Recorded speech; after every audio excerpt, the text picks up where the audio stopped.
Hello everyone, once again happy new year. সবার ভীষণ ভালো কাটুক নতুন বছর। তো আমরা তো বছরের প্রথম দিনই চলে গেছিলাম বড় মার কাছে। প্রায় 1 বছর পর আমি গেলাম, মানে যাব করে যাওয়াই হচ্ছিল না। তাই ভাবলাম বছরের শুরুতেই যাই, যাতে সারা বছর ভালো থাকতে পারি আমরা সবাই।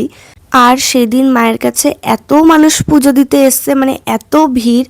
আমরা যেহেতু আগের দিন রাতেই পিকনিক করেছিলাম, তো ঘুমোতে সবারই লেট হয়েছে, তো তার জন্য ভাবলাম যে না 5টা ট্রেন যাব না, 6টা ট্রেনে যাব। কিন্তু আমরা ওখানে গিয়ে ভীষণ পস্তাচ্ছিলাম। হয়তো 5টা ট্রেনটায় আসলে আরও অনেকটা আগে দাঁড়াতে পারতাম, এতটা পিছনে থাকতাম না। এখানে অনেক বাচ্চা মেয়ে আরও অনেকেই দণ্ডি কাটছিল। তো সবাই হয়তো তার মনের আশা নিয়ে এসছে, আর মা তো সত্যিই কাউকে ফেরায় না। আমি তো তাকে না দেখেই একটা মানসিক করেছিলাম, যেটা আমার পূরণ হয়েছে।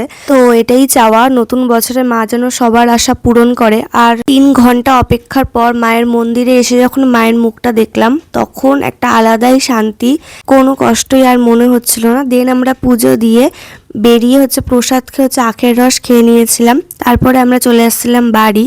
তো সবাই কমেন্ট করো জয় বড়মা। সবাই ভালো থেকো, সুস্থ থেকো। নেক্সট মিনি ব্লগে দেখা হচ্ছে। বাই।